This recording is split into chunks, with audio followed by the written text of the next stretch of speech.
Welcome to the Reasoned Intuitions podcast. My name is David Tonner, and I discuss personal ideas on moral issues in modern society and try to come up with improved ways of thinking and behaving in the hopes of becoming a better person and causing the least amount of harm. As a disclaimer, I'd like to state that I am not an expert in either philosophy, psychology, or anything else for that matter. My opinions and positions are provisional and open to change with new information or an improved understanding of the issues I discuss. My intent is not to provide definitive rules or to tell anyone how they should live their life. I merely want to share my ideas and insights in the hopes that they can be inspirational or in some way helpful. I employ pragmatic ethics and try to reason from as broad and objective a perspective as possible. Some of my basic assumptions are that unchosen suffering is bad, and we should strive to minimize it. Joy is the most pleasurable sensation, and thus we should strive to maximize it. Empathy is universal, with some exceptions, and it should be the starting point of any good ethical system. Welcome to another episode of Reasoned Intuitions. This is the last of a three-part series where I discussed animals and our relationship with them. In the first part, I talked about the ways humans exploit animals. In the second one, I focused on sport hunting. In this last part, I want to zoom back a little bit and talk about how I think we would interact with animals in an ideal scenario if our well-being did not depend on them, and if we did not need to rely on animals as a resource. For the sake of this conversation, I will categorize matter into four broad groups. There's inanimate matter, such as rocks, water, or oxygen. There are living organisms that are not sentient, meaning they cannot feel, as far as we know, such as plants and bacteria. Most sentient organisms, which refers to animals that can have experiences and feel pain, are the third group. And finally, humans. The reason I place humans in a separate category, even though we are animals and we have experiences, is that unlike all other animals, to the best of our knowledge, we possess an advanced level of consciousness that not only allows us to experience things through our senses, but also to understand what these experiences mean. We also have something called theory of mind, which means that we are aware that other humans are conscious and feel similar things as we do. We have the ability to imagine things that do not exist, to plan for the future, and to remember past events in vivid detail, among many other qualities of consciousness that distinguish us from all other animals. Why do I separate matter into these four categories? Because I think it's important that we guide our interactions with each type of entity based on particular qualities of its existence. Since inanimate things are neither alive nor conscious, we don't have to care how we treat them. We can play with them, move them from place to place, even destroy them, and things like rocks don't care one way or another. The only difference that arises from the way we interact with inanimate things is how this affects conscious beings. More or less the same can be said about the way we interact with non-sentient living organisms. Even though they are alive, since they cannot feel, they also cannot care about how we treat them. When it comes to animals, things change in a dramatic way, because while animals do not have a conscious interest in their own existence, they are able to suffer and experience joy. And according to the basic moral principles that I subscribe to, this factor is fundamental to how we should interact with animals. Lastly, due to the level of consciousness that human beings possess, we must take extra care in the way we treat and interact with each other, because not only can humans feel pleasure and pain, we have internal experiences and are deeply affected by how others relate to us. I'm going to spend some time discussing life, consciousness, and experience before focusing on the one category that is most relevant to this episode: sentient, non-human life. Everyone understands what life is on an intuitive level, even though there is currently no clear and universally agreed upon definition of this phenomenon, even among scientists. To simplify it into terms that make sense to me, and hopefully to you as well, life is a specific interaction of chemical and electrical activity. Yes, I know, amino acids and proteins, blah blah blah, inherent to a particular accumulation of organic cells that possess a genome. A genome contains either DNA or RNA, and this is the code of life, a program, if you will. And its sole purpose appears to be to replicate itself. I apologize to any biologists or geneticists listening to this podcast who are likely cringing at this simplistic and probably technically inaccurate definition of life. I should also point out that while viruses do possess either DNA or RNA, they are not typically considered to be living. Regardless, I think this elementary definition is sufficient for my purposes here. Much of the matter that exists on Earth doesn't contain a genome, and thus it is not alive. We'll come back to this point later on when I attempt to explain consciousness. Most living organisms on Earth are not conscious, meaning they have no phenomenal experience. In this context, when I say phenomenal, I don't mean fabulous or amazing, but rather I'm referring to an experience mediated by the 5 senses: sight, hearing, smell, taste, and touch. The tree of life is conventionally divided into 3 domains: archaea, bacteria, and eukaryota. We can state with a high degree of certainty that neither bacteria nor archaea, another type of microorganism, have conscious experiences. Eukaryotes are divided into the animal kingdom, fungi, and plants. Current scientific understanding holds that neither plants nor fungi are sentient, which only leaves animals, but even there, many branches of the animal kingdom are not believed to have conscious experiences, including sea sponges, various shellfish, worms, and arthropods, which includes insects. This last group has recently received attention in the media, as some biologists believe insects could, in fact, be conscious, or at least experience pain. I don't have a strong position on that point at the moment, but as I'll explain later, until the evidence is stronger, I will assume that insects and other arthropods are not conscious. So, to recap, we do not need to concern ourselves with how we treat inanimate matter like rocks or water, as well as non-conscious living things like flowers and trees, mushrooms, and some animals, such as oysters, because they simply cannot care. We do, however, need to think about how we treat any living being that is able to feel. At the risk of repeating myself, I'll restate here that, in my view, the guiding principle of morality should be the well-being of an organism, and we should strive to conduct ourselves appropriately around animals that can feel. Let's look at the way humans interact with animals using a 3-pronged approach. Firstly, there is negative interference, and this includes most of what I discussed in the 2 previous episodes, such as killing or maiming, exploitation for resources, labor and entertainment, and pet breeding. The reason I consider these to be negative interactions is because they cause unnecessary suffering or death to the animal. Neutral interactions have no positive or negative effects on animals, and this is best achieved by not interacting with wildlife at all, apart from observation and careful study. In my opinion, this is currently the optimal scenario, or the ideal type of relationship we should have with most animals, unless it can't be avoided.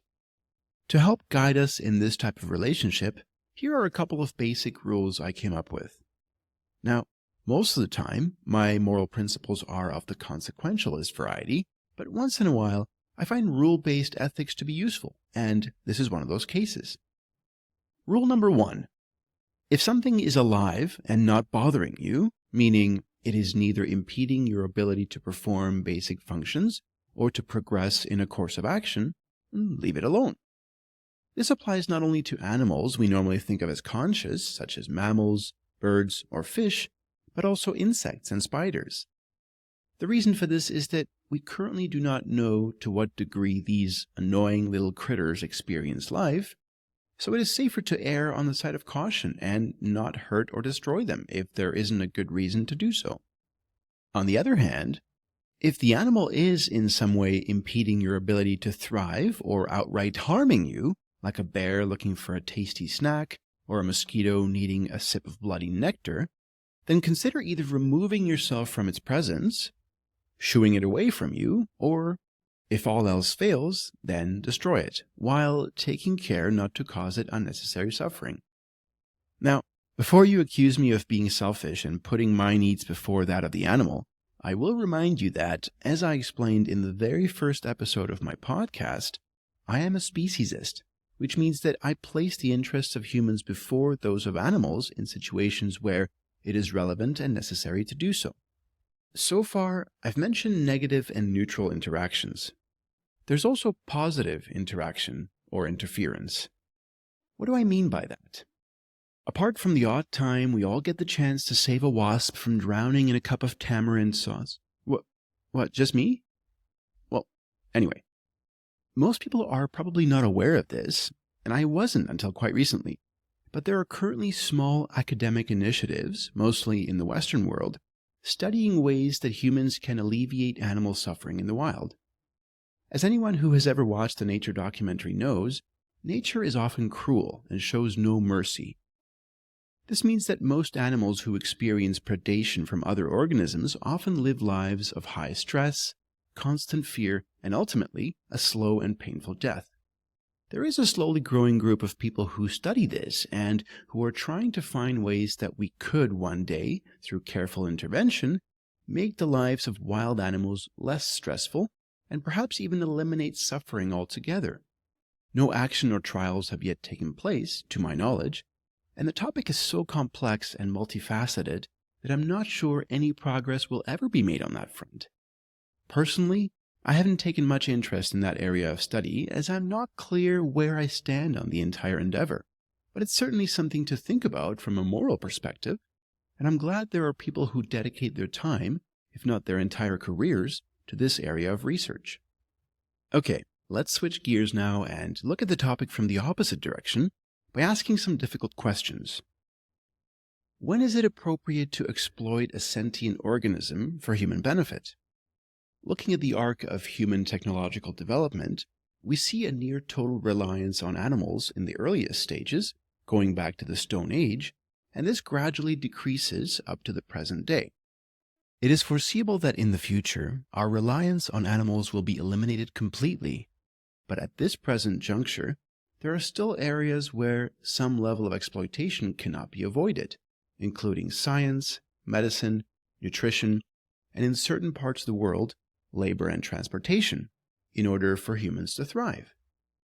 While I acknowledge this need, I think it is morally incumbent upon us to always do our utmost to minimize the amount of suffering and death that we cause, however. Is it ever permissible to exploit a sentient organism for human pleasure? I'll restate here what I mentioned a little earlier. In my opinion, organisms that have no consciousness or experiences can be fully exploited without any practical or philosophical repercussions. Those that do have experiences and can suffer should not be exploited for our pleasure, certainly if it is clear that this type of exploitation causes them to have a negative experience. Hey, don't you drive? What about walking? Aren't you a hypocrite since just by moving around you kill countless animals, including insects, rodents, and occasionally large mammals? I hear someone call from the back. Yes, you got me. I'm a hypocrite, and I hereby step down from my philosopher's pulpit. Or, wait. Actually, I do acknowledge that I am a hypocrite, and yes, all life, including human life, causes some amount of death and suffering, simply by virtue of its existence. Does this invalidate the points I've made up to now? I don't think so. After all, what I'm saying is that we should strive to avoid interfering with animals and causing them unnecessary suffering as much as possible. This doesn't mean that suffering will never occur and that it's possible to go through life without ever killing anything that has an interest in being alive. As I said before, morality and being the best person you can be is never an all-or-nothing proposition. Rather, it's an attempt to place value on the experience of conscious beings and doing what you can to increase their joy and decrease their suffering. As a final point, and as promised, I want to say a couple more things about consciousness. First, I'll start with a disclaimer that I don't really know what consciousness is, how it arises, or why it exists. I believe it to be an emergent property of a particular level of neurochemical complexity of some types of brains, but my theory is beside the point. All I can actually know is that I am conscious. You most likely are as well, and so are many other living beings, both human and non-human. As a matter of fact, my consciousness is the only thing I can claim to know for certain. And this is what the French philosopher René Descartes meant when in 1637 he wrote, "I think, therefore I am."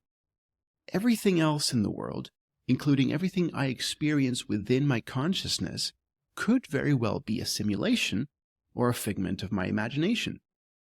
What cannot be fake, however, is my fundamental experience of consciousness itself.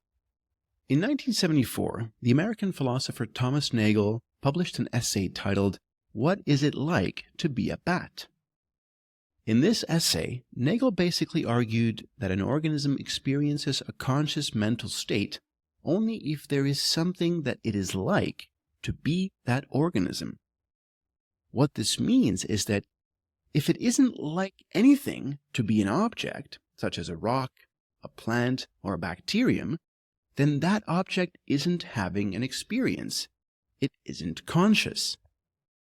To help clarify this idea, there's a thought experiment I read somewhere that goes something like this. If you could transfer your consciousness from your mind, so the mind of a human being, into the mind or the brain of another animal, so in this case, if you transferred your consciousness into the brain of a mouse, in that moment, you would be experiencing what it is like to be that mouse. In my case, I wouldn't feel like David. I would feel like a mouse. Not Mickey Mouse, a normal, naked, hairy, non-talking mouse that doesn't have a dog as a pet. Whatever that may be like, I don't know. But I would be conscious. I would be having an experience. However, if I attempted to transfer my consciousness into a rock, and we know that a rock is not conscious, by the way, I'm not talking about the rock. I think he may, in fact, be conscious. I'm talking about the object. There would just be nothing. I wouldn't have any experience. It would be complete lights out for me, just as when I die, presumably, unless I can convince one of my vampire friends to bite me first, it will be lights out.